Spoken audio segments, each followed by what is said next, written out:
Fund matrices थी कि वो सारी एक इंडस्ट्री जो है, जब उन्हें या एक कोई कंपनी व्हेन दे वांट कि उन्हें एक स्ट्रेटजी चाहिए और इतनी सारी स्ट्रेटजीज में से कौन सी स्ट्रेटजी किस ऑब्जेक्टिव के लिए अच्छी है, वो सब स्ट्रेटजीज को इम्प्लीमेंट करने के लिए बच्चे जब हम अल्टरनेटिव स्ट्रेटजीज फाइंड करते हैं and out of that number of strategy जब हम बेस्ट स्ट्रेटजी को कह लो एक तरह से आइडेंटिफाई करते हैं, the second last step is strategy implementation, कि हमने स्ट्रेटेजी बना ली है, उसके बाद हमने उसको कैसे मैनेज करना है कि वो एक प्रॉपर वे से जो है वो एग्जीक्यूट हो सके.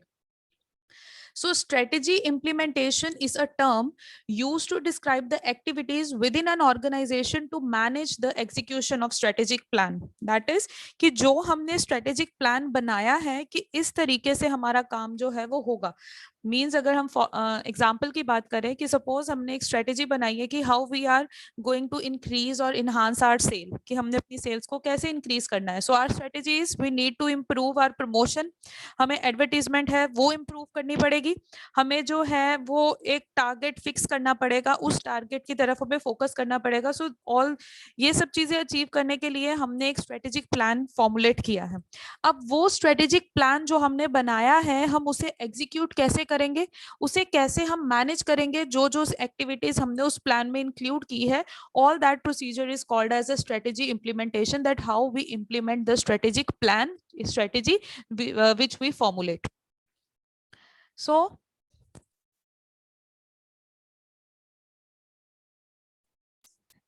a strategy implementation is a translation of chosen strategy into organizational action so as to achieve a strategic goals and objective. So अगर in short हम बात करें what is strategic implementation, it is a translation, हम convert करते हैं जो strategy हमने choose की है into action, कि जो प्लान पहले पेपर वर्क तक था वो सिर्फ उसको अब हमने इम्प्लीमेंट करना है, हमने उसको एक्शन में लेके आना है ताकि जो हमने ऑब्जेक्टिव्स को अचीव किया है, जो हमने स्ट्रेटेजिक गोल्स बनाए हैं, हम उन्हें अचीव कर पाए. So it is just a translation of our strategy into action in order to achieve objectives. Now अब ये जो हमारी स्ट्रेटेजी इम्प्लीमेंटेशन है इसमें 3 इंपॉर्टेंट चीजें जो हैं वो हम कंसीडर करके चलते हैं. That is develop, utilize and amalgamate. Develop करने का मतलब क्या है, when we formulate some strategy, हमने कोई स्ट्रेटेजी बनाई है, दैट इज डेवलप, वो उसकी डेवलप स्टेज है.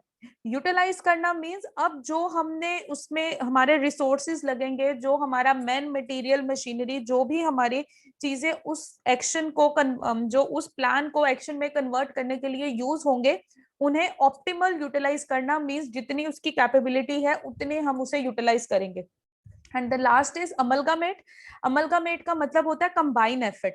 ये नहीं है कि हर चीज को हम सेपरेट देखो, विदाउट कंट्रोल प्लानिंग पॉसिबल नहीं है. अगर हमने स्ट्रेटेजी बनाई नहीं है तो कंट्रोल किस चीज के ऊपर करेंगे. सो ऑल द एफर्ट, जितना भी हमने काम किया है वो कंबाइन एफर्ट जो होगा that gives us a result. अकेला अकेला कोई भी चीज हमें बेटर रिजल्ट नहीं देगा. जब तक हम तीनों को या जब तक हमने जितने भी स्टेप्स किए हैं उनको कंबाइन नहीं करेंगे, हमें डिजायर रिजल्ट जो है, डिजायर परफॉर्मेंस नहीं मिलेगी. So organizational structure, control system and culture to flow strategy that leads to competitive advantage and a better performance. So organization का structure अगर हम बात करें बेटा, structure doesn't means कि एक building कैसी है, building में rooms कितने हैं, that is not a structure. Structure is about कि हम कितने इफेक्टिवली अपने सारे मैनेज जितने हमारे डिपार्टमेंट्स हैं उसको कैसे हम मैनेज कर रहे हैं, how we are managing our all departments जितने भी हमारे एक ऑर्गेनाइजेशन में है, कितने कोऑर्डिनेशन के साथ काम हो रहा है, कितने मतलब प्रॉपर वे के साथ काम हो रहा है, कैसे हम एक दूसरे से कंबाइन. जैसे देखो अगर हम सेल्स की बात कर रहे हैं तो हमारी प्रोडक्शन कितनी होगी वो डिपेंड करेगी कि हमारी सेल्स कितनी होगी. सेल्स का जो हमारे पास डाटा आएगा कि इतनी सेल्स हो गई है, लोगों का जो फीडबैक आया है हमारे पास, उसके अकॉर्डिंगली हमारी प्रोडक्शन होगी. प्रोडक्शन होगी, सेल्स होगी तो हमारा रेवेन्यू डिपार्टमेंट चलेगा, हमारा जो है प्रॉफिट जनरेशन होगा. हमारा रिसर्च एंड डेवलपमेंट डिपार्टमेंट काम करेगा ताकि हमारी प्रोडक्शन, सेल्स और रेवेन्यू तीनों बेटर वे में काम कर सके. सो ऑर्गेनाइजेशनल स्ट्रक्चर जो है that is the integration of all the activities, की जितनी भी हमारी एक्टिविटीज है उनका कंबाइन एफर्ट क्या निकलता है. और ये जो ऑर्गेनाइजेशनल स्ट्रक्चर है इसके ऊपर जो काम करता है that is our control system. That is, everything should be, एक second students.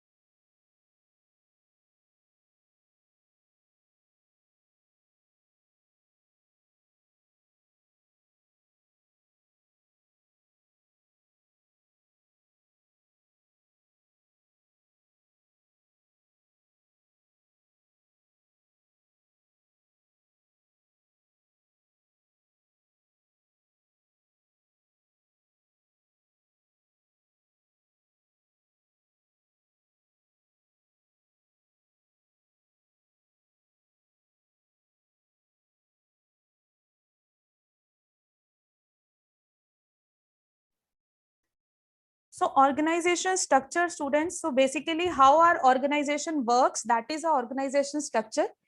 Organization structure is led by control system. Without control system, no organization works successfully. कोई भी काम अच्छे से नहीं हो सकता whenever whether if there is no proper control system on it. So एक proper control होना जरूरी है कि काम कैसे चलेगा, कौन सा person कौन सा काम करेगा, how duties is allocated among different persons, जिनको किन किन को कौन कौन सी ड्यूटीज, कौन कौन सी रिस्पॉन्सिबिलिटीज असाइन करनी है, मैनेजर क्या करेगा, स्टाफ क्या करेगा, that is all a control system. And a culture. Culture means हमारा ऑर्गेनाइजेशन का एनवायरमेंट कैसा है, how work friendly environment is, अगर हम ऑर्गेनाइजेशन के कल्चर की बात करते हैं. तो ये सारी चीजें जो है बेटा, इन सारी चीजों का कॉम्बिनेशन से जो हमारी स्ट्रेटेजी बनती है, that lead to a competitive advantage. Means अगर हमने इन सारी चीजों को ध्यान में रख के एक स्ट्रेटेजी बनाई है अपने काम के लिए, तो उसका रिजल्ट ये निकलेगा that we have something better than that of competitors, कि हमारे पास हमारे कॉम्पिटिटर्स से अच्छा होगा, जो भी होगा, जो भी हम एफर्ट डाल रहे हैं वो उनसे ज्यादा होगी. We get a better results than our competitors, और हमारी परफॉर्मेंस भी जो है वो बेटर होगी.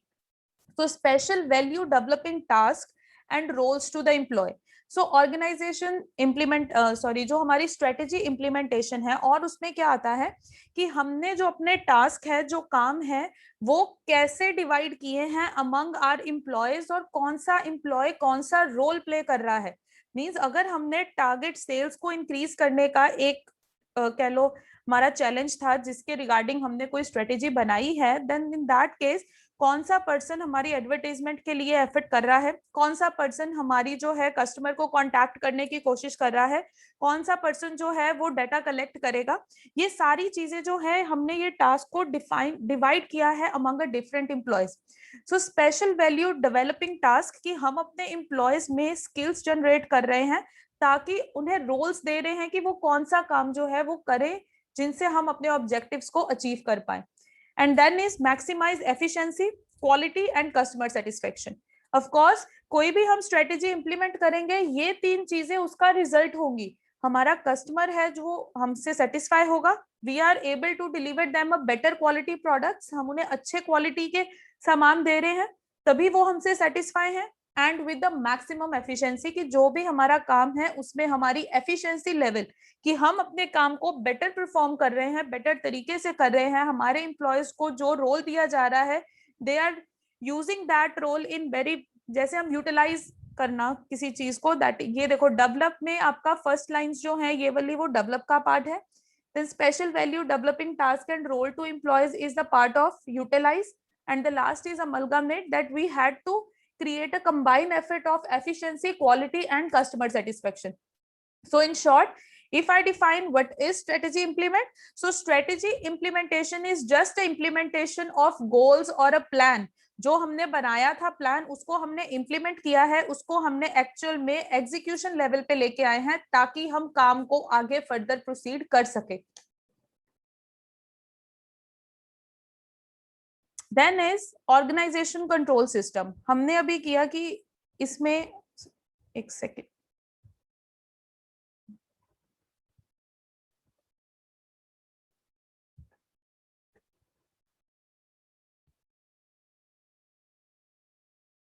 ऑर्गेनाइजेशन कंट्रोल सिस्टम, अभी हमने किया कि एक ऑर्गेनाइजेशन स्ट्रक्चर है, it does not work effectively until unless उसके ऊपर एक कंट्रोल सिस्टम ना हो। नाउ कंट्रोल सिस्टम में हमारी कौन कौन सी चीजें आती हैं? The very first thing is motivational incentives. देखो, हमारी organization is based upon our human resource. पहले की अगर हम ऑर्गेनाइजेशंस की बात करें बेटा, दो वर्ड्स होते थे, एक तो होता था हमारा ह्यूमन रिसोर्स मैनेजमेंट और दूसरा होता था पर्सनल मैनेजमेंट, जिसे हम पर्सोनल मैनेजमेंट भी बोलते हैं। जो हमारा पर्सोनल मैनेजमेंट था या पर्सनल मैनेजमेंट, जिस जो भी वर्ड आप यूज करते हो इसके लिए, सो वो क्या होता था बेटा, that is also human resource personal, क्योंकि हम अपने स्टाफ को ही बोलते हैं। उस टाइम पे क्या था कि जो ये ट्रेडिशनल मेथड था, इसमें जो एम्प्लॉयज होते थे, जो स्टाफ होता था, जो लेबर होती थी, that is treated as a liability. Liability का मतलब क्या होता है कि इनकी देनदारी है हमारी तरफ, कि अगर हम इन्हें पैसे दे रहे हैं तो इन्हें हमारे लिए काम करना पड़ेगा।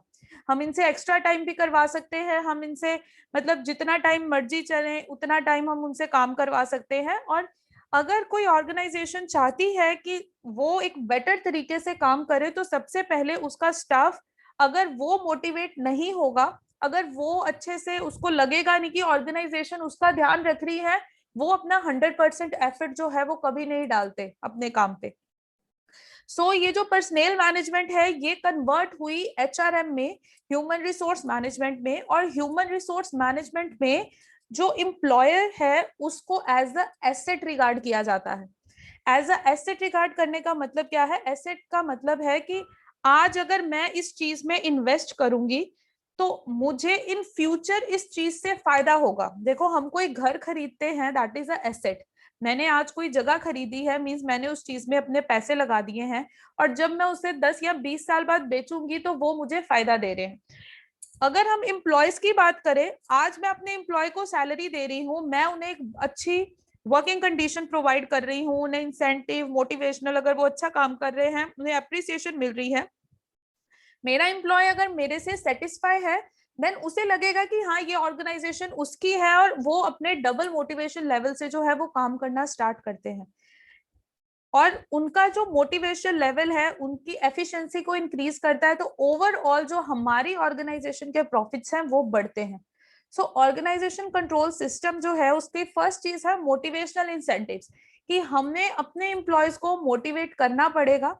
अगर हम चाहते हैं कि हमारा काम जो है वो बेटर तरीके से हो, तो उसके लिए उन्हें इंसेंटिव्स देने पड़ते हैं। इंसेंटिव्स कैन बी कि आप उन्हें बोनस प्रोवाइड कर रहे हो, आप उन्हें एप्रिसिएशन दे रहे हो, आप उन्हें रेस्ट टाइम दे रहे हो, फ्री लंच कूपन्स दे रहे हो, दैट इज इंसेंटिव। छोटे छोटे इंसेंटिव से एम्प्लॉयज जो है दे आर हैप्पी इनफ कि वो अच्छी तरह से काम कर सके। Second thing is feedback. Now feedback is another very important thing. चाहे आप अपने कस्टमर्स की बात कर लो, चाहे आप एम्प्लॉयज की बात कर लो, अगर हम एक ऑर्गेनाइजेशन में हैं, जैसे आप कॉलेज में हो, आपसे फीडबैक फॉर्म भरवाए जाते हैं, तो why that exercise should be done, कि ऐसा काम क्यों होता है, ताकि पता चल सके कि एक ऑर्गेनाइजेशन को अभी कितने और एफर्ट्स डालने पड़ेंगे उस टारगेट को अचीव करने के लिए। अगर हम किसी से फीडबैक नहीं लेंगे, देन वी नेवर नो कि हम काम कैसा कर रहे हैं, है ना। हर पर्सन अपनी तो 100% लगा के काम करता ही है, जब तक उसे कोई थर्ड पर्सन इवेल्युएट नहीं करता, उसकी गलतियां उसे नहीं बताता, वी नेवर नो कि हाउ वेल और how bad we are performing. So feedback is very important, कि अगर हम कोई कस्टमर को सामान बेच रहे हैं, कस्टमर से अगर फीडबैक आएगा तो हम अपने प्रोडक्ट को इम्प्रूव कर सकते हैं। अगर हमने एम्प्लॉयज के लिए कुछ काम अच्छा किया है and we are taking feedback from the employees, तो हमें पता है कि उन्हें क्या चीज की दिक्कत आ रही है, उनके लिए क्या काम और इफेक्टिव वे से हम कर सकेंगे ताकि उनकी परफॉर्मेंस इंक्रीज हो। अगर एक कॉलेज आप लोगों से फीडबैक ले रहा है, तो that means they are caring you. वो आपको चाहते हैं कि आपको किस चीजों में प्रॉब्लम आ रही है, किस सब्जेक्ट में प्रॉब्लम आ रही है, किसकी क्लैरिटी नहीं है, ताकि उस चीज के ऊपर काम किया जाए। So feedback is very effective way to control the system. Then is organization performance. Organization performance जो है बेटा, ultimately it is a combination of employees performance. Employees की क्या परफॉर्मेंस है, एक एम्प्लॉय जो है वो कैसा परफॉर्म कर रहा है, परफॉर्मेंस अप्रेजल, कि हमेशा जो एम्प्लॉयज है उनकी परफॉर्मेंस को वेरीफाई किया जाता है कि how well they are performing, कि एक पर्सन ने कितने यूनिट्स बना लिए, दूसरे ने इतने टाइम में कितने बनाए हैं। सो इन ऑर्डर की एक जैसे उनका एक परफॉर्मेंस क्राइटेरिया है, हमें पता चल सके कि ज्यादा अच्छा काम कौन कर रहा है। तो means almost this is a control system, monitoring. हम अपने अपने स्टाफ को मॉनिटर कर रहे हैं, उनके रिकॉर्डिंग्स कर रहे हैं, we are recording their work, we are recording their effort, ये सब चीजें जो हैं दैट इज इम्पोर्टेंट। उसके बाद values, attitude, norms and belief. Values मतलब हमारी ऑर्गेनाइजेशन का कल्चर कैसा है, how we are cooperating with our employees, हम अपने एम्प्लॉयज से कैसे बात कर रहे हैं। हमारे ऑर्गेनाइजेशन में डिफरेंट कंट्रीज से, डिफरेंट कल्चर से, डिफरेंट रिलीजन से लोग आ रहे हैं, how they are working in our organization, उन्हें कोई प्रॉब्लम। एटीट्यूड मतलब how we see a picture, कि हम किसी चीज को कैसे देख रहे हैं, फेवरेबल कंडीशंस और अनफेवरेबल कंडीशंस कैसी हैं हमारी ऑर्गेनाइजेशन में, हमारे बिलीव्स कैसे हैं, हमारे एथिक्स कैसे हैं, कोड ऑफ कंडक्ट कैसा है, ये सब चीजें जो है लाइक अगर ड्रेसिंग कोड है कोई, that is a part of control system. Time पे ऑफिस आना है और जब तक टाइम आपका कंप्लीट नहीं होना आप नहीं जा सकते हो, एक प्रॉपर टाइम है जब आपको लंच ब्रेक मिलेगी। So all these rules and regulations are known as a control system which one's organization inculcate. Then is excellently formulated strategies. अब कुछ strategies जो बहुत अच्छे तरह से बनाई गई होती हैं, उनमें क्या क्या चीजें होती हैं बेटा। First they take consideration, they consider organization structure.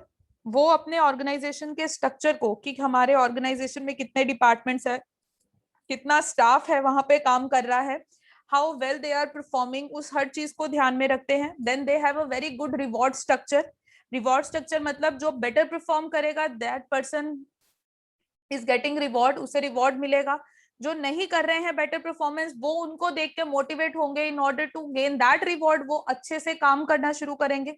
Then is resource allocation process. Resource allocation process means किस डिपार्टमेंट को कितने रिसोर्सेज की जरूरत है। Resources can be any, whether it is raw material और whether it is labour, electricity, your coal, कोई भी तरह के रिसोर्सेज जिससे हमारा मैन्युफैक्चरिंग काम या जिससे हमारी ऑर्गेनाइजेशन का काम हो रहा है, दैट इज अ रिसोर्सेज।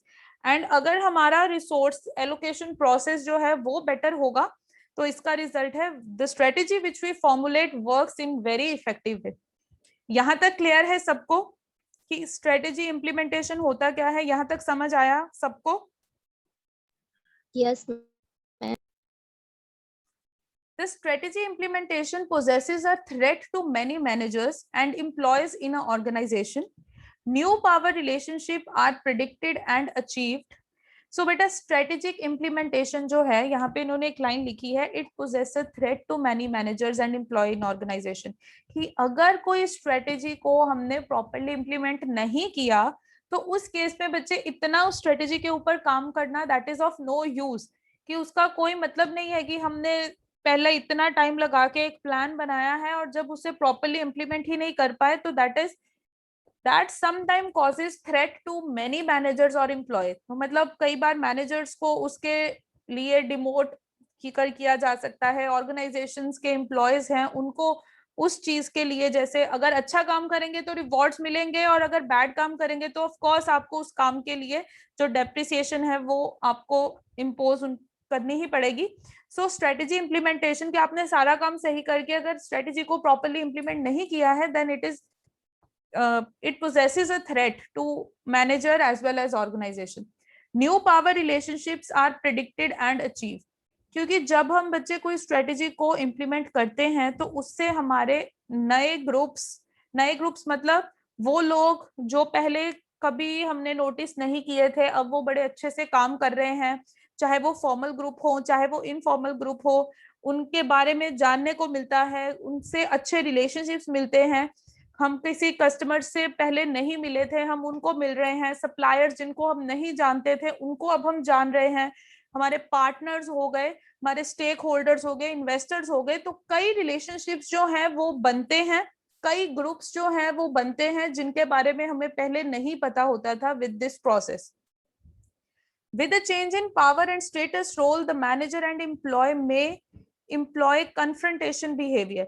कई बार क्या होता है बेटा, कोई लोग अच्छा परफॉर्म कर देते हैं दूसरे से, तो कई बार ये जो केसेस होते हैं कि एक को रिवॉर्ड मिल गया है दूसरे को नहीं मिला है, इवन दो उसने काम बड़ा अच्छा किया है, ये कई बार कुछ ऐसा बिहेवियर मीन्स जैसे कंफ्लिक्ट वाला बिहेवियर, की लड़ाई झगड़े जो हैं उस कंडीशन में कई बार आ जाते हैं कि स्टेटस रोल, पावर रोल, उसको ज्यादा रिस्पॉन्सिबिलिटी दे दी है, मुझे नहीं दी, मेरा स्टेटस उससे ऊपर है, उसका नहीं है। सो ये सब चीजें जो है वो एम्प्लॉयज में कन्फ्रंटेशन बिहेवियर जो है वो डेवलप कर देते हैं। कन्फ्रंटेशन का मतलब होता है लाइक जैसे एक दूसरे के सामने बोलना स्टार्ट हो जाना, मीन्स काइंड ऑफ नोक झोंक जिसे हम कह सकते हैं। सो दैट इज ऑल्सो एक तरह से आप डिसएडवांटेजेस और एडवांटेजेस भी इसको कह सकते हो। नाउ अब जो हमारी स्ट्रेटेजिक इंप्लीमेंटेशन आती है उसमें दो चीजें हैं। स्ट्रेटेजिक इंप्लीमेंटेशन का तो मतलब हमें पता है कि हमने एक स्ट्रेटेजी को इंप्लीमेंट कैसे करना है, बट स्ट्रेटेजिक इंप्लीमेंटेशन से पहले जो हमारा पॉइंट आता है that is a strategic planning. So what we do overall, कि हमने ओवरऑल करना क्या है, that is a strategic planning and how we do it day to day operation. एक प्लान कर लिया है, we made a blueprint of a strategy, हमने एक स्ट्रेटेजी बना ली है, हमने 10-12 पेजेस की एक स्ट्रेटेजी बना ली कि हमने ये काम जो है ये ऐसे करना है। नाउ हर दिन उस 10-12 पेजेस में से हमने कितना काम करना है, that is a strategic implementation, कि how to do it day to day operation, कि जो हमने प्लान्स बनाए हैं उन्हें हर दिन स्टेप बाय स्टेप जो है वो हमने कैसे करना है। So that is your strategic implementation. Now this is the strategic implementation process starting with vision.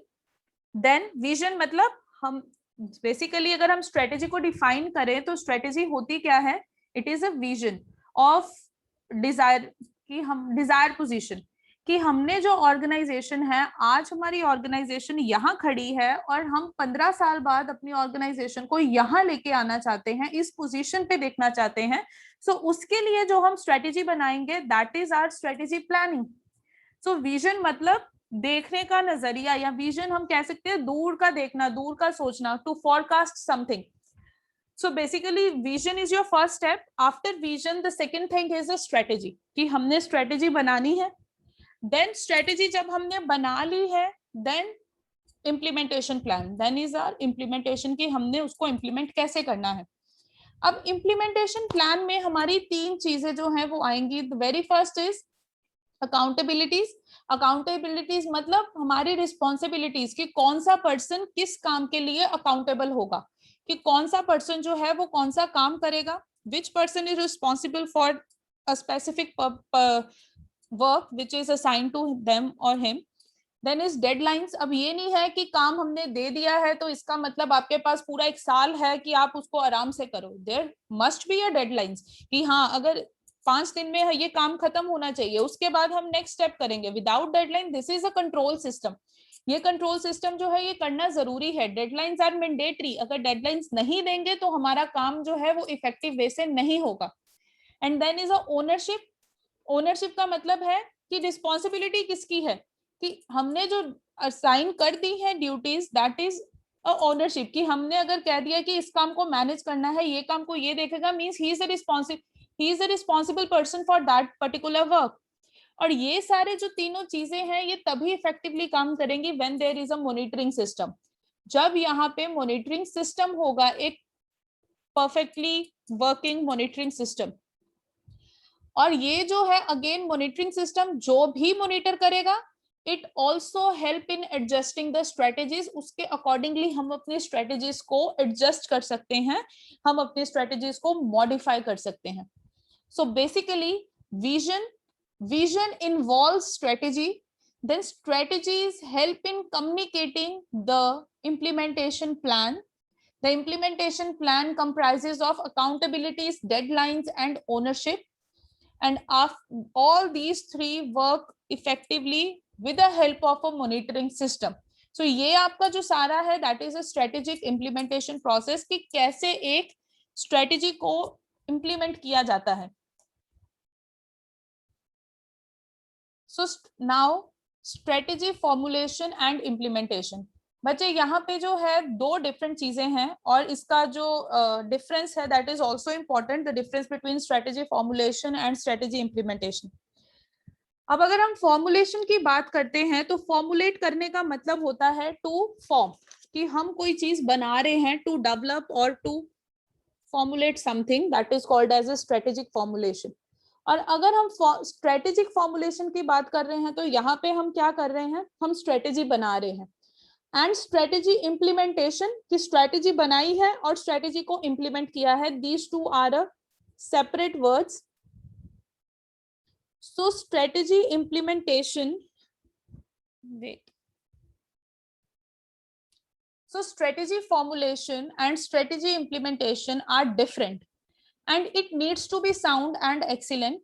Sound and excellent का मतलब क्या है, दोनों ही चीजें जो है वो इफेक्टिव होनी चाहिए, अच्छी होनी चाहिए और स्ट्रांग होनी चाहिए. हमारी स्ट्रेटेजी जो हमने बनाई है इट शुड बी इफेक्टिव और जो हम इंप्लीमेंट कर रहे हैं वो हम बड़े एफिशिएंट वे के साथ कर रहे हैं. Strategy fail because of a failed implementation, not because of a strategic model. जो हमारी स्ट्रेटेजी है बच्चे, जो हमारी स्ट्रेटेजी है, बेसिकली हमने एक पूरी स्ट्रेटेजी बना ली है. अब ये किस पे डिपेंड करती है, हमने उसे इंप्लीमेंट कैसे किया है. हमारी स्ट्रेटेजी फेल तभी होती है जब हमारी इंप्लीमेंटेशन खराब होती है. हमारी स्ट्रेटेजी अपने आप में कभी फेल नहीं होती क्योंकि हमने बड़ी रिसर्च करके एक स्ट्रेटेजी बनाई है. Strategy doesn't fail due to a strategy model. जो हमने स्ट्रेटेजी बनाई है स्ट्रेटेजी उसके कारण फेल नहीं है. स्ट्रेटेजी कई बार फेल हो जाती है, क्यों? क्योंकि उसकी इंप्लीमेंटेशन सही नहीं हुई होती, जिस वे से उसको इंप्लीमेंट करना है वो सही नहीं हुआ होता. The metrics show various combination of a strategy, formulation and implementation. So यहाँ पे ये जो मैट्रिक्स बनाया गया है, देखो 4 टाइप्स में इन्होंने डिवाइड किया है, A, B, C, D, और यहाँ पे वेरियस कॉम्बिनेशन और वेरियस उनके जैसे. देखिए अब हम मैट्रिक्स करते हैं. सो बच्चे ये जो है मैट्रिसेस, इसे 4 पार्ट्स में डिवाइड किया गया है. The first is thrive, second is die slow, third is survive and fourth is die quickly. इस साइड पे हमने ऑपरेशनल मैनेजमेंट लिया है and on the lower side it is a strategic management. इसको अगेन दो पार्ट्स में divide किया है. One is efficient and other is inefficient. On the same bottom side effective and ineffective. Now in a cell 1 organization thrives since it is achieving what it apprises to achieve with the efficient output input ratio. देखो thrive का मतलब क्या होता है basically. Thrive मतलब कि हमने achieve क्या करना है, हमारे डिजायर्स क्या है, हमारे गोल्स क्या हैं, हमारे ऑब्जेक्टिव्स क्या हैं. जो हमारा सेल 1 है उसको उन्होंने ऑर्गेनाइजेशन थ्राइव्स का नाम दिया है. Means what are the objective और what we want, what it aspire, कि हम क्या अचीव करना चाहते हैं और हमारी इनपुट आउटपुट रेशो कितनी होगी, कि मतलब कि हमारी जो इनपुट है, हमारी हम कितना उस पर अपना एफर्ट डाल रहे हैं, whether it is human resource, whether it is raw material, whether हम अपना कितना एफर्ट उसमें डाल रहे हैं टू परफॉर्म बेटर, वो हर चीज जो है that comes into a thrive. Thrive का केस कब आता है, when we are start achieving things. हमारी ऑपरेशनल मैनेजमेंट भी एफिशिएंट होगी और हमारी स्ट्रेटेजिक मैनेजमेंट भी इफेक्टिव होगी. देन जो हमारे पास स्ट्रेटेजी फॉर्मुलेशन और इम्प्लीमेंटेशन का लेवल आएगा, that is that we are achieving the things, we our output input ratio is very efficient.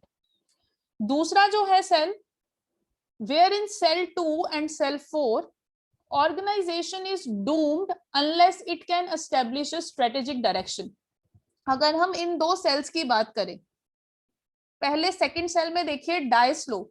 Die slow के केस पे ऑपरेशनल मैनेजमेंट तो हमारा इफेक्टिव है कि हमने अपने ऑपरेशंस को बड़े अच्छे से चलाया है, बट जो हमारी स्ट्रेटेजी को मैनेजमेंट करने की इफेक्टिवनेस है that is zero. That is we have ineffective in strategic management, whereas efficiency can be gained in operational management. उस केस में जो हमारा ऑब्जेक्टिव, जो हमने स्ट्रेटेजी बनाई है, अभी वो काम कर सकती है अगर हम उसको राइट डायरेक्शन में ले जाएं. अदरवाइज वो धीरे धीरे जो है वो खत्म हो जाएगी. It can die slowly. अगर हमने उसके ऊपर एफर्ट नहीं डाले, अगर हमने एक स्ट्रेटेजी की डायरेक्शंस उन्हें नहीं दी, तो इन दैट केस वो स्ट्रेटेजी जो है वो हमारी खत्म हो जाएगी. उसके ऊपर लगा हमारा कॉस्ट, हमारा टाइम सब वेस्ट है. So that is a case when our strategy die slowly. और अगर हम फोर्थ केस की बात करें, डाई क्विकली, हमारे ऑपरेशंस भी अच्छे तरह से नहीं हो रहे हैं और हमारी स्ट्रेटेजिक भी जो है that is also very ineffective.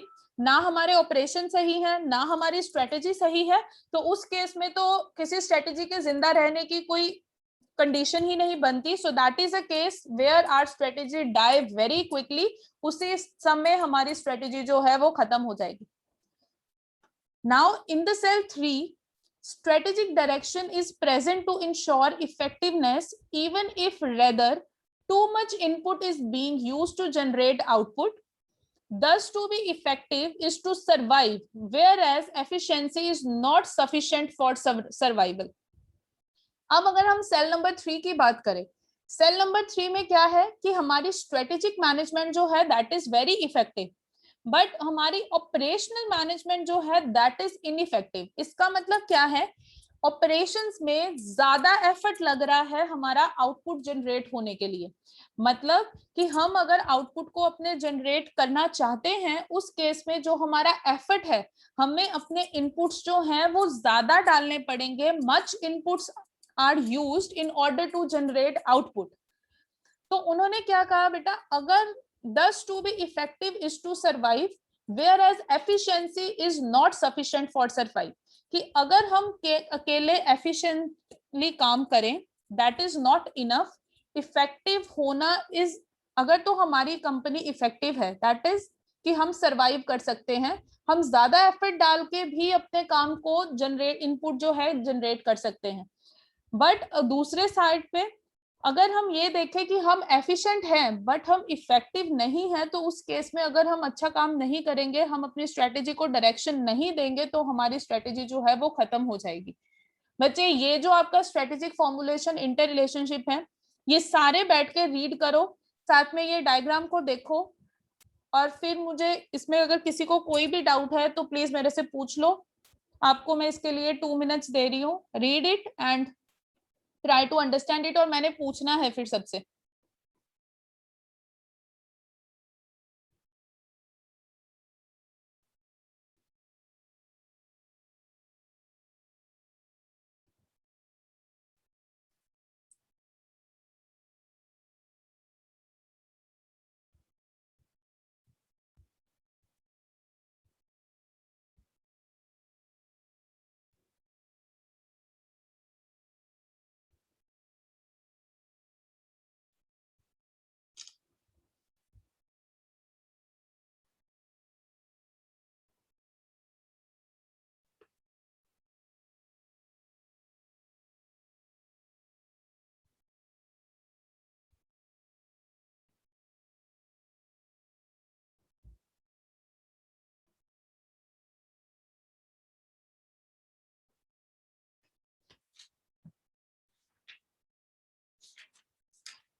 हाँ जी बच्चे, क्लियर है ये इनका, आपको रिलेशनशिप क्लियर है, स्ट्रेटेजिक फॉर्मुलेशन और इम्प्लीमेंटेशन क्लियर है.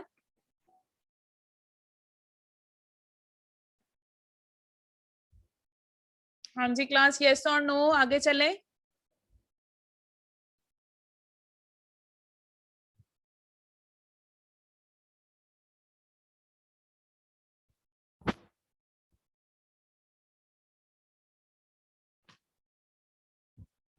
Yes, ma'am.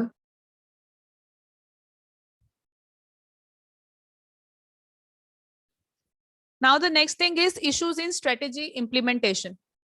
कि कौन कौन से इश्यूज जो हैं स्ट्रेटेजिक इम्प्लीमेंटेशन के टाइम पे क्रिएट हो सकते हैं. So first thing is implementation task test the strategist ability to allocate resources, design structure, formulate functional policies, identify leadership style, etc. देखो बच्चे, how we implementing something कि कोई एक स्ट्रेटेजी बन गई है, उसके बाद कोई उस स्ट्रेटेजी को कैसे इंप्लीमेंट कर रहा है, इससे एक स्ट्रेटेजिस्ट की एबिलिटी का पता चलता है कि उसने किस तरह से एक स्ट्रक्चर को डिजाइन करा है, कैसे उसने रिसोर्सेज को एलोकेट किया है जहां पे जिसकी जरूरत थी, how he formulates the policies, जो फंक्शनल पॉलिसीज हैं वो उसने कैसी बनाई है, and what leadership style he is using, कि उसने ऑटोक्रेटिक यूज किया है, ब्यूरोक्रेटिक किया है, पार्टिसिपेटिव स्टाइल जो है वो यूज किया है, कौन सा स्टाइल ऑफ लीडरशिप उसने यूज किया है। So strategies lead to plan and plan result in different kind of program which include goals, policies, procedure, rules and step to be taken in putting them into the action. Strategies जो होती है that is a plan to achieve a desired result. So हमने strategies बनाते हैं different kind of, हमने जो सोचा होता है programmes, we have different kind of activities और डिफरेंट काइंड ऑफ प्रोग्राम्स जिसके अकॉर्डिंगली हमने स्ट्रेटेजीज बनानी होती हैं. That programmes might be your goals, that are policies, कोई हमने प्रोसेस करना है, कोई प्रोसीजर बनाना है, कोई हमने रूल्स इंप्लीमेंट करने हैं. उन सब चीजों की या कोई भी स्टेप, कोई भी प्रोसेस जो है उसको पूरा करने के लिए कौन कौन से स्टेप्स होने चाहिए, all these things are strategies. So strategies simply are the plans or to achieve something, जो हमने सोचा है, जो हमने goals बनाए हैं, उसको achieve करने के लिए जो action plan बनाया जाता है, that is called as a strategies. Program leads to formulation of project which is time scheduled and cost are predetermined. It required allocation of fund based upon the capital budgeting of organization. बच्चे कोई भी programme है, अगर अब programme में हमारे चाहे वो गोल्स हो, चाहे वो हमारी पॉलिसीज है, whether they are the procedure और रूल्स, ये हर चीज जो है टाइम बाउंडेड चीजें हैं. ये हम इनको एक कह लो एक तरह से प्रॉपरली हम छोड़ नहीं सकते कि आज हमने कोई चीज एलोकेट कर दी है और आने वाले 5 दिनों में या 6 दिनों में या आपके पास हफ्ता है, महीना है ये काम करने के लिए. That is not a thing, it is time scheduled, कि एक टाइम होता है जिसमें कोई भी काम किया जाता है, कोई भी प्रोजेक्ट के लिए कोई भी अगर हम स्ट्रेटेजी बना रही हैं, it is a time bounded and cost are predetermined, कि अब उसके ऊपर खर्चा कितना होगा that is also predetermined. अब ये नहीं है कि एलोकेशन हमने फंड्स की करनी है तो हमारा एक कैपिटल बजटिंग हर ऑर्गेनाइजेशन करती है. सो हम अपने कैपिटल को कभी भी अंडर कैपिटल नहीं रख सकते और ना ही कभी ओवर कैपिटल रख सकते हैं. वी हैव ऑप्टिमम कैपिटल कि हम उसे यूज कर सके इफेक्टिवली. सो उस केस में बच्चे कॉस्ट भी हमने ऑलरेडी ज्यूम करके रखी होती है कि इस प्रोजेक्ट के लिए, इस काम के लिए इतना खर्चा जो है वो मैक्सिमम हम कर सकते हैं हमारी कैपिटल में से. सो कोई भी अगर हम स्ट्रेटेजी किसी भी चीज के लिए लगा रहे हैं, उसमें दो चीजों का हमने ध्यान रखना पड़ेगा. एक तो उसका time schedule, that it is a time bounded thing, and second is the cost of the activity, कि कितना उसके ऊपर खर्चा होगा. That both things are predetermined. ये दोनों ही चीजें जो है ये हमें पहले से डिसाइड करके रखनी पड़ेंगी before implementing any strategy. Project creates need for an infrastructure for day-to-day operations in organization, and the resource allocation is a key to successful project. अगर हम किसी भी प्रोजेक्ट की सक्सेस चाहते हैं तो उस केस में बच्चे देखो, प्रोजेक्ट जो है मींस अगर प्रोजेक्ट एक शॉर्ट टर्म प्रोजेक्ट भी हो सकता है बेटा, और अगर कंपनी की बात करें तो कंपनी जो काम कर रही है that is also a project. So कोई भी हमने प्रोजेक्ट करना है, चाहे वो हमारा लॉन्ग टर्म के लिए है, चाहे वो हमारा शॉर्ट टर्म के लिए है, दे नीड इंफ्रास्ट्रक्चर. हर दिन जो ऑपरेशंस होंगे, मशीन्स लगानी है, स्टाफ ने काम करना है, so infrastructure is the main thing जो उन्हें चाहिए है. तो उस चीज के लिए रिसोर्स एलोकेशन जो है that is very important thing. अगर हम चाहते हैं हमारा कोई भी प्रोजेक्ट जो है वो सक्सेसफुली वर्क करे, रिसोर्स एलोकेशन मतलब कौन सी चीज कहाँ पे इफेक्टिवली हमने एलोकेट करनी है, चाहे वो लेबर की बात है, चाहे वो मैन की बात है, चाहे वो मशीनरी, जितने भी हमारे 5 M's हैं मैनेजमेंट में, man, material, money, machinery, method, इन पांचों के पांचों M's को हमने किस तरह से एलोकेट करना है ताकि हमारा डिजायर रिजल्ट जो है वो हमारे पास आ सके, that is a resource allocation. Now the sequence in which a strategy implementation issues are to be considered, कि ये जो भी आपके पास सीक्वेंस है, इसी सीक्वेंस में बेटा स्ट्रेटेजी इंप्लीमेंटेशन के इश्यूज जो है ये हमेशा आएंगे. सबसे पहला जो इशू होगा that is a project implementation. कि हमारा जो पूरा काम है how we are going to implement that, कि हमारा प्रोजेक्ट कैसे इम्प्लीमेंट होगा। Then second is procedural implementation, project को कंप्लीट करने के लिए जो प्रोसेस है, जो प्रोसीजर है, उनकी इम्प्लीमेंटेशन हम कैसे करेंगे, that is a second issue. Third thing is resource allocation, that is how we are allocating the resources, कि किस डिपार्टमेंट को कितने रिसोर्सेज चाहिए, कितने की उन्हें नीड है, all this comes under a resource allocation. Then after allocating the resources, the fourth is structural implementation, that how we are defining our organizational structure, कि कैसे हमारे डिपार्टमेंट्स जो है वो आपस में इंटरलिंक्ड है, कैसे उनको इंफॉर्मेशन जो है वो शेयर करना है एक दूसरे के साथ, कैसे उन्हें फीडबैक देना है, कैसे जो है जो काम होगा उनका effectively. Fifth is functional implementation, functional implementation मतलब ऑपरेशनल मैनेजमेंट उनकी कैसी है, how operations can be done in effective way, कि उनके फंक्शंस जो है वो कैसे हैं, उनकी मैन्युफैक्चरिंग कैसी चल रही है, प्रोडक्शन कैसी चल रही है, that all come under the functional implementation. Then is behaviour, second class, then is behavioral implementation. Behavioral implementation means working environment in our organization, हमारे organization का culture कैसा है, वहाँ के लोगों का attitude कैसा है, how they are working। ये नहीं है कि वहाँ पे autocratic system चल रहा है, बॉस ही बोली जा रहा है और सबको उनका काम मानना पड़ रहा है, बॉस completely obedience चाहता है उनसे, that is not a thing। The thing is how the employees or how the staff behave in your organization, how well it could be, कितना अच्छा हो सकता है और क्या इम्प्रूवमेंट उसमें की जा सकती है, how is our feedback system, वो सब चीजें, हमारा कम्युनिकेशन कैसा है, whether there is two way communication or not, ये सब चीजें जो है that is also considered under a strategic implementation। So all these six जो हमारे इश्यूज हैं इन्हें इसी ऑर्डर में आप लिखेंगे, this is a sequence in which a strategy can be implemented। Strategy implementation issues के ये सीक्वेंस है और ये इसी सीक्वेंस में आएगा, ये आप ऊपर नीचे नहीं कर सकते। The very first is project implementation, second is procedural implementation, after procedural implementation there comes a resource allocation, after this the structural implementation, then is functional, and the last one is our behavioral implementation।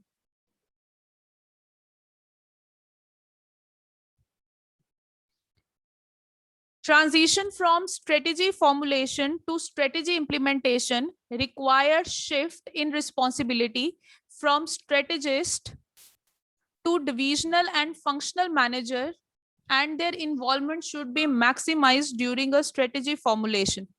So बच्चे उन्होंने क्या कहा, strategy formulation से strategy implementation तक जाना, the shift from strategic formulation to strategic implementation, इसमें हमारे responsibilities की जरूरत है। जो भी पर्सन स्ट्रेटेजीज बना रहा है वो जो responsibilities, shift in responsibilities from strategies to divisional and functional management. देखो एक वो पर्सन जिसने स्ट्रेटेजी बनाई, तो मेनली जो स्ट्रेटेजीज हैं वो बनाते हैं हमारे मैनेजर्स और सीईओज, राइट। स्ट्रेटेजीज बना के उन्होंने आगे स्ट्रेटेजी पास कर दी to the divisional and functional management, जिन्होंने उसके ऊपर एक्चुअल काम करना है उन्होंने उसे वो स्ट्रेटेजी आगे दे दी। उन्होंने स्ट्रेटेजी दी, स्ट्रेटेजी के साथ साथ उन पर रिस्पॉन्सिबिलिटी भी जो है वो स्ट्रेटेजी से शिफ्ट हो गई टू द मैनेजर्स। सीईओ ने स्ट्रेटेजी बनाई, स्ट्रेटेजी बनाने के बाद उसे शिफ्ट कर दिया गया कि काम जो है ये आप इसका आगे करवाइए, तो मैनेजर्स तक वो रिस्पॉन्सिबिलिटी आ गई। मैनेजर ने आगे डिवाइड कर दी वो अपने फंक्शनल मैनेजर पे, सेल्स मैनेजर को दे दी, प्रोडक्शन मैनेजर को दे दी, उसने आगे रेवेन्यू मैनेजर को दे दी, रिसर्च एंड डेवलपमेंट जो मैनेज कर रहा है उसे दे दी, उसने आगे एलोकेट कर दी, फिर मतलब रिस्पॉन्सिबिलिटी शिफ्ट हो गई। उसके बाद अल्टीमेटली काम जो है वो करना है स्टाफ ने, तो स्टाफ के ऊपर वो रिस्पॉन्सिबिलिटी शिफ्ट हो गई। सो अगर हम स्ट्रेटेजी को फॉर्मुलेशन से इंप्लीमेंटेशन पे लेके जा रहे हैं, it requires a shift in responsibility उस पर्सन से जिसने स्ट्रेटेजी बनाई है to that person who is actually involving in that work, and their involvement should be maximum during a strategic formulation। और ये जो मैनेजर्स या हमारा डिविजनल स्टाफ है, डिविजनल स्टाफ मतलब डिपार्टमेंट का जो हमारा डिफरेंट स्टाफ होता है, चाहे सेल्स हो गया, चाहे वो हमारा प्रोडक्शन हो गया या फंक्शनल हो गया, इन सब का जो हमारा स्टाफ है, डिविजनल स्टाफ है, इसकी जो पार्टिसिपेशन होती है उनकी मैक्सिमम होती है, because they are the person जिन्होंने काम करना होता है। सो नेक्स्ट जो आती है चीज, that is a resource allocation. Basically resource allocation है क्या, ये मैं अभी भी आपको करा रही थी। So resource allocation is basically a strategic planning using for available resources, कि हमारे पास जितने रिसोर्सेज पड़े हैं हमने उसको प्लान करना है कि इसी के बीच में ही हमने काम करना है। So these are the resources जो हमारे पास पड़े हैं, ये हमारा गोल है, इसे हमने अचीव करना है। और किस तरह से ये जो रिसोर्सेज हमारे पास पड़े हैं इनको हम यूज करेंगे in order to achieve our goals, that is called as a resource allocation. It is a process of allocating scarce resources among a various project or a business unit. Scarce resources मतलब जो limited resources होते हैं, जो हमारे पास है but in limited way, उस चीज को हमने कैसे एलोकेट करना है अपने डिफरेंट बिजनेस यूनिट्स को या अपने डिफरेंट प्रोजेक्ट्स को। There may be a contingency mechanism. Contingency mechanism का मतलब क्या है कि ये जो रिसोर्सेज एलोकेट किए जाते हैं ये भी एक कह लो आपका प्रोसेस फॉलो करते हैं। Very first thing is priority ranking of item included from planning, कि जो चीजें प्रियोरिटी बेसिस के ऊपर हैं, कि जैसे हमने प्रोडक्शन में जो चीजें बड़ी इंपॉर्टेंट है हमने वो प्रोडक्शन डिपार्टमेंट मतलब प्रियोरिटाइज कर दिया जाता है काम को। जो रिसोर्स जिसके लिए बड़े ज्यादा जरूरत है उनको प्रियोरिटी रैंकिंग कर दी जाती है। Priority ranking items excluded from the plan, उन्हें तो प्लान से वैसे ही एक्सक्लूड कर दिया जाता है कि इसको और किसी को एलोकेट नहीं किया जाएगा क्योंकि इसकी जरूरत यहाँ पर है। Which item to fund if more resource should be available, कितने रिसोर्सेज हमें बाहर से मंगवाने पड़ेंगे, कितनी फंड्स की हमें जरूरत पड़ेगी, कुछ को हमने प्रियोरिटी बेसिस के ऊपर रैंक्स दे दिए। Sacrificed if total funding must be reduce, कौन से प्रोडक्ट्स कौन से रिसोर्स हमें नहीं भी यूज करने अगर हमारी फंडिंग, अगर हमारे पास पैसे नहीं है तो।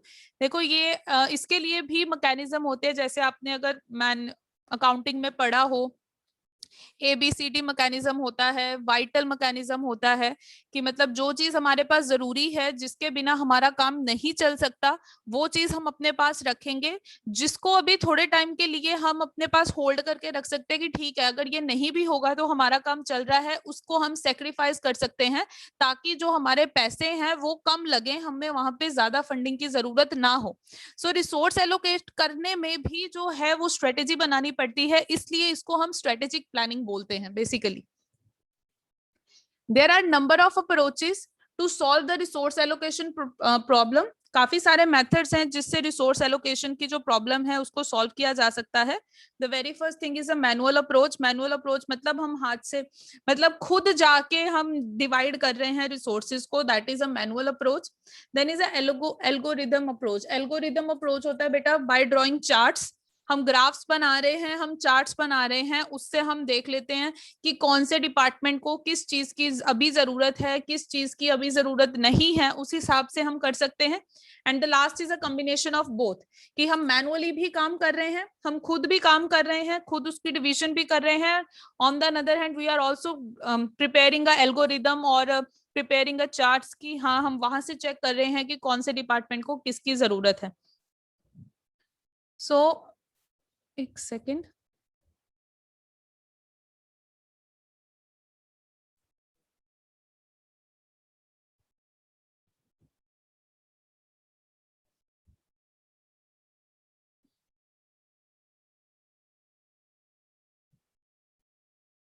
So this step-by-step process of strategic implementation, there are several steps involved in a strategic implementation process. अभी थोड़ी देर पहले हमने डायग्राम की थी कि सबसे पहले विजन है, after then implement strategy, then it implementation. Implementation आगे 3 पार्ट्स में डिवाइड था, after then a monitoring system.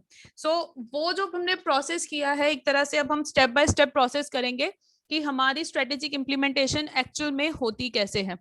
So there are several steps involved in strategic implementation process. Several prerequisites can be determine the success of a strategy in the long term. Prerequisite का मतलब क्या होता है कि कुछ हमने assume हम करके चलते हैं कि अगर हम चाहते हैं हमारी जो स्ट्रेटेजी है वो लॉन्ग टर्म के लिए काम करे, वो इफेक्टिव रहे, तो कुछ चीजों का हमें ध्यान रखना पड़ता है। सो कुछ फैक्टर है जिनके ऊपर हम रिलाई करते हैं। There are some implementation factors on which we are relying, that is first is people. Do you have enough people to implement the strategy? सबसे पहले हमने ये चीज को कंसीडर करना है, क्या हमारे पास इतने लोग हैं कि हम एक स्ट्रेटेजी को इम्प्लीमेंट कर सके? Are these people are the best candidate? क्या ये लोग जो हैं वो अपने काम में एक्सपर्ट्स हैं?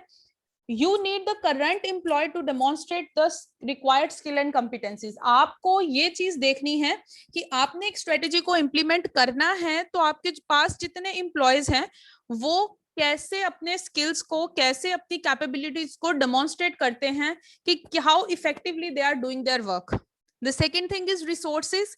This refer to both financial as well as a non-financial factor. Financial, all we know that it हमारे funds कितने हैं, money terms में हमारी जो है monetary financial condition वो कैसी है, that is a financial resources. Non-financial में हमारे HR आ जाती है, हमारी R&D department आ जाती है, ये सारे की non-financial supports कितनी है, कितने हमें creditors आ रहे हैं, कितने हमारे investors हैं, ये सब चीजें जो है that comes under a non-financial support. After then the structure, organization structure should be clear cut with leadership and authority established. हमारा structure जो है वो properly defined होना चाहिए, किसके पास leadership है, किसके पास authority है, that is clearly defined. Each member know who they are accountable to. Her member को पता होना चाहिए कि उसने किसको report करना है and who they are responsible for, कि किस काम की responsibility उसे मिली है, that is clear to everybody in our organization. Then is system. What system, capabilities and tools are in a place to facilitate strategy implementation? कि हमारा system कैसा है, हमारी capabilities कैसी हैं, how well we have in form of हमारे equipments कैसे हैं, हमारी machineries कैसे हैं, ताकि हम अच्छी तरह से अपनी strategy को implement कर सकते हैं या नहीं, और वो काम कैसे कर रही हैं, what are their functions, कि उनके काम कैसे हैं, that is also important. Then is a culture. Are all employee comfortable in their role? क्या हमारे employee हमारी organization में comfortable हैं? Do they understand the overall objective of a company? Are the objectives and goals are clear to our employees? क्या उन्हें समझ आ रहा है जो हमारे objective है कि हमने किस चीज के लिए काम करना है, effort किस चीज के लिए लगाने हैं? Are employee aligned with the brand value and mission? क्या हमारे employees जो हैं वो हमारी brand value और हमारे mission के साथ के लिए काम कर रहे हैं या उसके साथ मिलके काम कर रहे हैं, जो चीज हमने अचीव करनी है, गोल्स ऑब्जेक्टिव, उसके लिए काम कर रहे हैं. So these factors form the backdrop from the successful strategic implementation. These are the basic steps to achieving them. ये जितने भी factors हैं अभी हमने किए, whether they are people, resources, structure, system और culture, these all are the important factors जिसके ऊपर की हमारी strategic implementation की success जो है वो depend करती है. So now step by step function कह लो एक तरह से आपके basic steps जो हम strategic implementation को achieve करने के लिए use करते हैं. The very first is building an organization that puts strategies into action. Before strategic implementation can succeed, organization need to have implemented a proper structure. This implies that a different part of organization are linked together. Relationship between the different positions, roles and departments are transparent. कोई भी strategy को implement करने से पहले ये चीज का ध्यान रखना पड़ेगा कि हमारा स्ट्रक्चर जो है ऑर्गेनाइजेशन का वो कैसे काम कर रहा है. इसका मतलब कि जितने भी डिपार्टमेंट्स हैं हमारे पास वो कैसे काम कर रहे हैं, how they are linked together, what are the relationship between the different positions, एक रोल का दूसरे रोल के साथ क्या रिलेशन है, एक डिपार्टमेंट का दूसरे डिपार्टमेंट के साथ क्या रिलेशन है. All these things are need to be transparent. Apart from this step also required the formulation of proper organizational climate, कि हमारी organization का climate एक अच्छा climate मतलब मौसम नहीं, like we are working with a cordial relationship है ना, सारे एक दूसरे से coordination कर रहे हैं, integration है, हर काम जो है वो properly communicate हो रहा है between top level management to lower level management. So formulation needs a proper organization climate. This assumes the corporation and development of personnel. Each employees and leaders need to be committed, determined and efficient to convert purpose into results. So चाहे वो employer है, चाहे वो employee है, हर employer, हर employ को ये चीज के लिए काम करना पड़ेगा that they are dedicated to what their work, committed हैं वो अपने काम से, वो अपने काम को पूरा एफिशिएंट वे से कर रहे हैं to get a better result. So after building an organization, the second step is supplying resources to strategy essential activity. That is resource allocation, जो अभी हमने किया. Some strategies rely on a software or a product to efficiently translate into day-to-day. Organizations should also allocate resources to training and development for their staff. Strategies relies on the resource being available to implement a new system. बच्चे resources जब तक नहीं पहुंचेंगे departments को, no strategy can be work. So strategies तभी काम कर सकती हैं when there is a proper resource allocation. Resource allocation, चाहे मैंने आपको बताया था कि 5M होते हैं जो that are the main resources, man, machine, material, money and method. उनकी एलोकेशन प्रॉपरली अगर होगी तभी हमारी जो स्ट्रेटेजीज हैं that will implement in a proper way. Then is developing policies which encourage strategy. उसके बाद हमने ऐसी प्रोग्राम्स, ऐसी पॉलिसीज बनानी है जिनकी जरूरत है. स्ट्रेटेजीज को फॉर्मुलेट करने के लिए जो रूल्स रेगुलेशंस की जरूरत है, we need to develop such programmes और such policies. So this require thinking from the team leader as well as continuous feedback analysis. और पॉलिसीज बनानी है जिसकी रिक्वायरमेंट है वो कैसे बनेगी, अगर प्रॉपर और कंटिन्यूअस फीडबैक होगा हमारे पास, उसको प्रॉपर एनालाइज करने के बाद वी कम टू नो कि कौन सी पॉलिसी की नीड है, कौन से प्रोग्राम की नीड है. So communication is a crucial at that point कि चीजों को इवेल्युएट कैसे करना है और उनको इम्प्रूव कैसे करना है. For that thing communication is very crucial. Then use reward structure to achieve a best result. Implementation can be significantly aided by setting up of a reward system. This can encourage a right behavior. Reward can be implemented in the form of recognition or a benefit within the organization. The positive impact of a new strategy should also continuously be broadcasted to all the members of the organization. So implementation तभी significantly काम करेगा जब एक proper reward system जो है वो हमने organisation में सेट किया होगा. सो इससे क्या होगा, इससे एम्प्लॉयज के राइट बिहेवियर को इनकरेजमेंट मिलती है. सो रिकॉर्ड्स कैसे हो सकते हैं कि लाइक उन्हें अप्रिसिएशन देना, उन्हें रिकॉग्निशन देना, उन्हें कुछ बेनिफिट प्रोवाइड करना ऑर्गेनाइजेशन में. So this is a positive impact कि कोई न्यू स्ट्रेटेजी बन रही है, उसके ऊपर काम हो रहा है, जो अच्छा काम कर रहा है उसके लिए रिवॉर्ड है. So this give a motivation to employees कि वो और ज्यादा अच्छे तरीके से काम करें. So periodically review the strategy. जो स्ट्रेटेजी आपने बनाई है, you need to review that periodically. So this allow the leader to identify if the implemented strategy remain relevant to the organization. क्या जो हमने strategy को implement किया है, क्या उसकी जरूरत अभी भी है, क्या वो अपना काम properly कर रही है. As the firm operate in a dynamic environment, कि हमारी जो companies है उनका environment तो हमेशा change होता रहता है. The environment is always changing. So change may be occur at any time. It is essential to review and change policies that no longer serve our purpose. कि हमें time to time उसको review करना पड़ेगा और उन policies को, उन strategies को change करना पड़ेगा जिसकी जरूरत नहीं थी. Strategies can become misaligned with the brand objective. कभी कभी जो strategies हैं वो जो हमने बनाई हैं, कुछ चेंज आ गया है हमारे एनवायरनमेंट में, उसके अकॉर्डिंगली अगर हमने चेंज नहीं की है तो it become some time dangerous for our brand objective, कि हमारा ब्रांड ऑब्जेक्टिव जो है वो उससे कई बार हम अचीव नहीं कर पाते because that is not a need of hour. Implement strategy for sustained performance.